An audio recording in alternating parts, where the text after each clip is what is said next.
Saudaraku, proyek pembangunan jembatan Natam-Natam Baru, Kecamatan Badar, Kabupaten Aceh Tenggara mencapai 60%.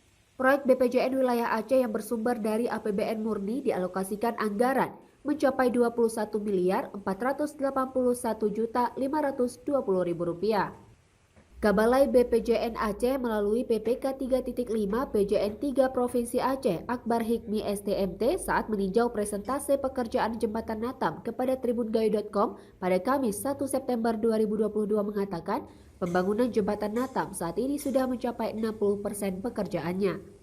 Ia juga menambahkan jika proyek jembatan ini ditargetkan selesai dibangun hingga akhir Desember 2022.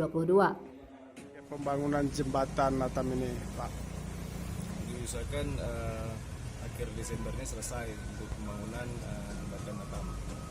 Itu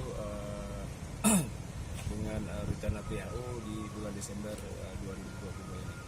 Pekerjaan fisik yang sedang dilakukan saat ini membuat jembatan rangka baja, oprit jembatan, dan lantai jembatan.